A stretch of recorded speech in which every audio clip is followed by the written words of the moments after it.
Yep, another Dell, but not just any Dell. This was Dell's very first affordable laptop. In around 2000 to 2001, the consumer market for portable computing products like laptops was starting to heat up. And in order for that to happen, the prices had to come down. In this case, by quite a bit. At the time, Dell's cheapest laptop was about $1,200 or so.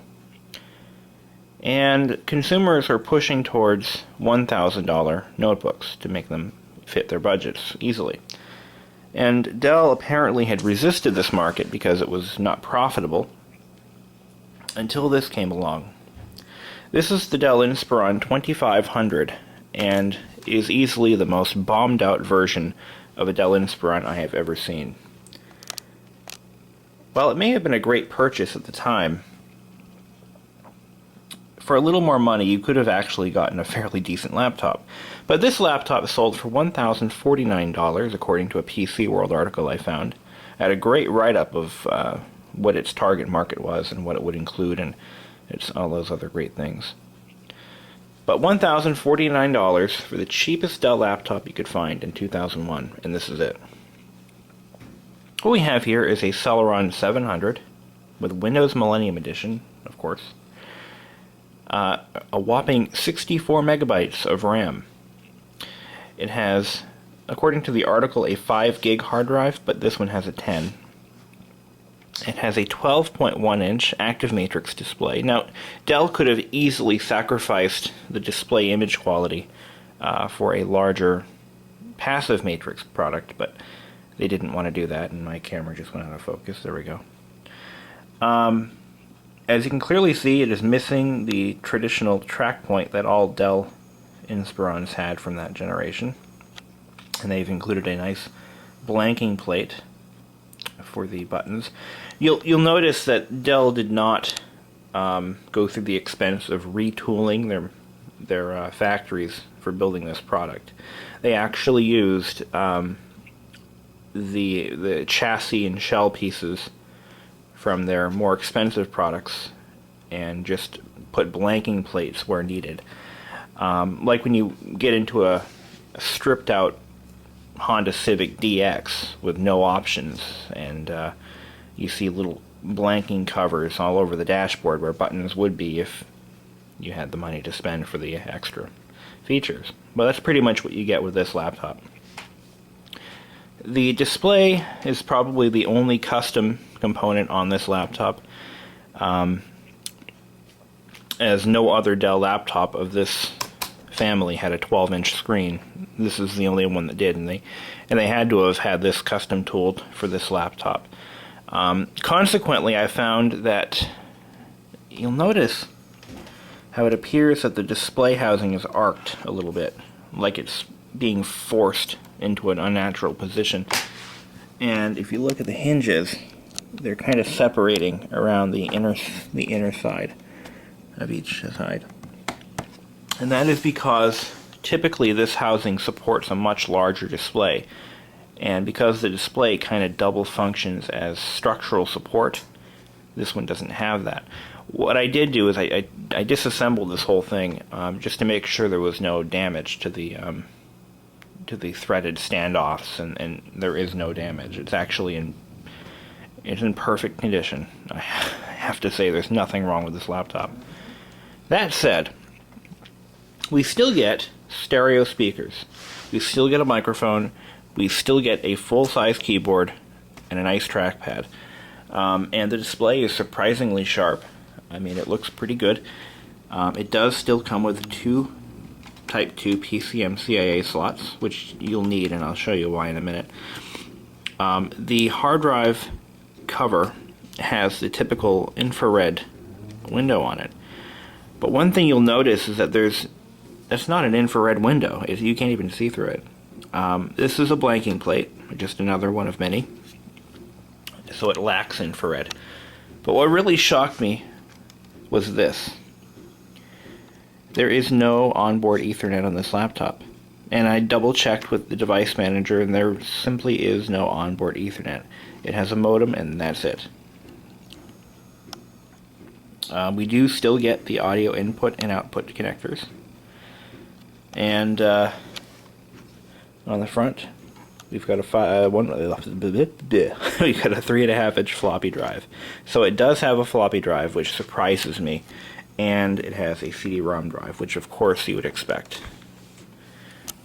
And but it's not just any CD-ROM drive. It is a CD-ROM drive. It is not a DVD-ROM or a CD writable drive. And on this side, you'll notice that where the S-Video out connector is, there's, you guessed it, a blanking plate. Now, on the back, surprisingly enough, we still have your typical parallel serial and 2 USBs. But where the docking station port is, yep, blanking plate. VGA out and PS2 in. It does have the dual fans like most of these Inspirons had. Let's fire it up. I think we're plugged in. Oh, and instead of sacrificing battery life for price, Dell did include a lithium-ion battery pack and not a nickel metal hydride battery pack, which would have been much cheaper. So Dell did manage to push out a product that was almost a no-compromises laptop for the casual user, while making a few sacrifices along the way. Stuff that most consumers would never notice. Not many consumers would buy a docking station, which is why that was an easy feature to lose. The S-Video port, again, not something that casual users would ever care about. This is the kind of laptop that you'd buy your grandmother, really. Or somebody who just isn't heavily into power computing. From what I can tell, this laptop was used very rarely, if ever. It is still built from the factory image. It has never been re-imaged. I can easily tell by looking at it. But it still has some software on it that was added to it, like Microsoft Office, which wouldn't have been included for the $1,049 price point. I'm going to go ahead and probably put Windows 2000 on this, but I think for nostalgic reasons, I'm just going to rebuild it from the factory image discs. And I still have that too. Isn't that cool? But I don't know. I might put Windows 2000 on it and use it as my iTunes station. I'm going to have to put more memory in this. So let me tell you a little bit about how I got it. My uncle called me up a couple days ago. He says, I just bought a new laptop for my girlfriend. I need you to look at it. I'm like, one thing you've got to realize is that when my uncle says he bought something new, it means he bought it from a thrift shop, or he bought it, he's not a wealthy guy, and it's been a tough time for him. And so he told me what it was, and I said, you know what? Why don't I do this? I'll do you one better. I'll trade you one of my nicer laptops for this, and I'll just make a video about this one. And that's what I did. I gave him one of my newer Toshibas, and it's all ready to go. He's not planning on her having any internet access on it, which is a little backwards, but he just wants her to learn how to use a computer. So I gave her a Windows 2000 machine, which is pretty similar to Windows XP, and at least it'll give her some idea. And when she's ready for internet access, I'll give her something else. So I get these laptops all the time. People give them to me. I have so many machines that are, only a few years old that are just handed to me because they didn't want to spend the money to fix them. So I'm never in a shortage of laptops. But this one kind of piqued my interest because it was the cheapest laptop you could buy back then. I mean, the cheapest brand name laptop. And just to confirm that this does have a 5 gig drive in it, yeah, capacity 9.39 gigs, and I don't believe it's compressed.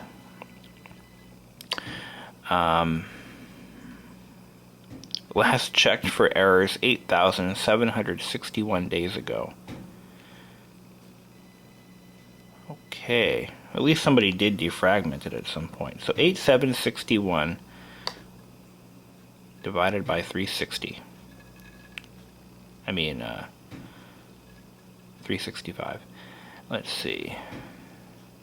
System tools, calculator. 8761 minus, no, I'm an idiot, sorry. Divided by 365 days. That's 24. So let's see, 24, that's 24 years. That's not right. I just did something very wrong, and I don't know what I did. It's really strange. 8760 days, so let's just round it down so that it divides equally. Divided by 365 equals 24 years. Huh. Well, we know the laptop is only about 10 years old. The date and time appear to be correct, December 27th, 2011. That's just really bizarre. So at some point the date and time must have been incorrect, so it threw it off a little bit. But we know how old the laptop is, and we know that it definitely has the original image. Acrobat Reader 5.1. Ooh, that's big time right there. Well, I'm going to go ahead and restore this, and I'll get you back in a minute. Be very, very quiet.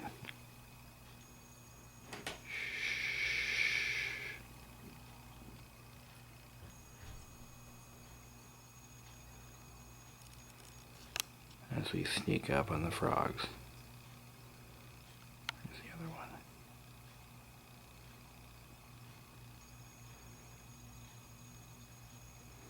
Ah, found you.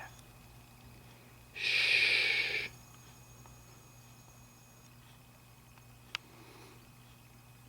Anyway, alright, we've got the laptop all fully loaded. Let's see how that worked out.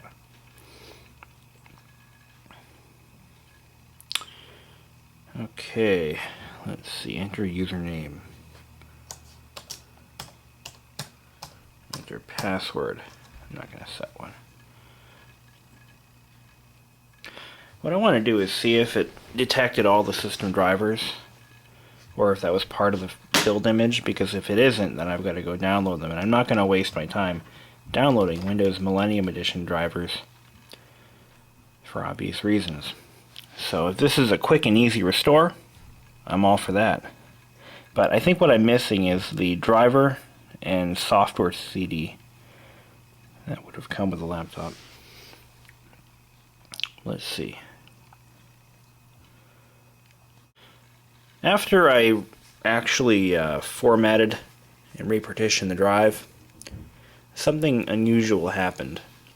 The drive's label was something that could not be typed in with the average keyboard. It was a bunch of smiley faces, a couple of other unusual ASCII characters, and I decided that rather than try to solve the riddle, I used my boot it CD and I recreated my own partition, because you can't remove a partition unless you type in the label in fdisk.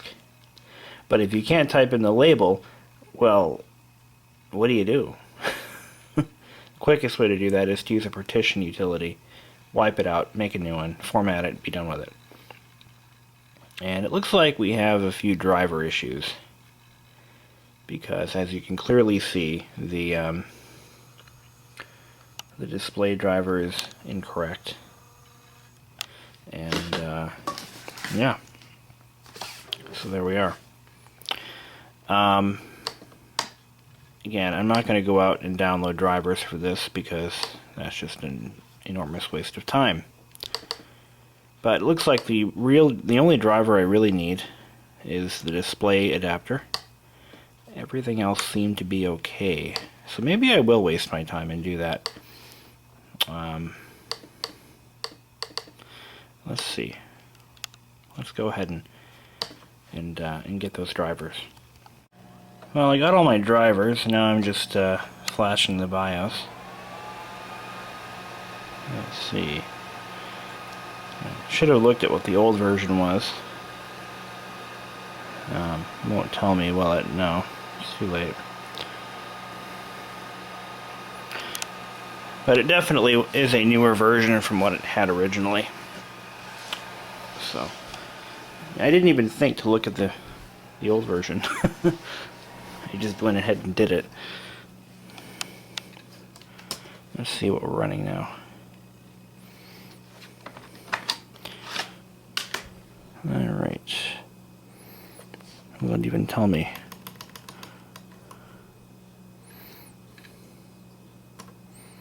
It might tell me on the startup screen.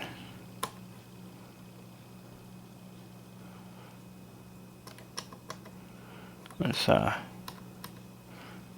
bring it to defaults here. Make sure nothing's been changed on it.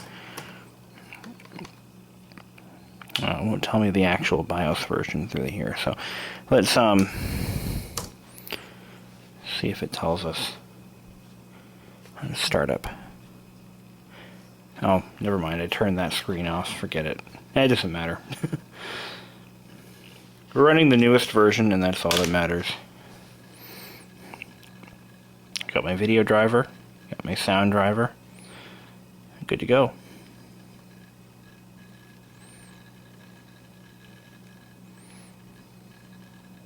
Well, I'll let this continue on.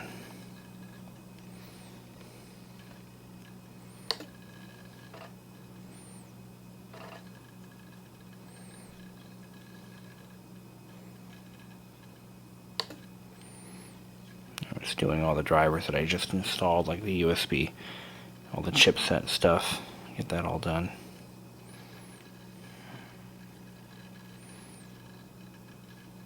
Luckily, I was able to do all the drivers, or at least copy the drivers to the machine using a thumb drive, which was kind of nice. We've reached a point where vintage laptops now have USB controllers. Remember back in the day when a vintage laptop was an old DOS machine with a CGA display and serial and parallel inputs, and that's it. And a floppy drive. But times have changed.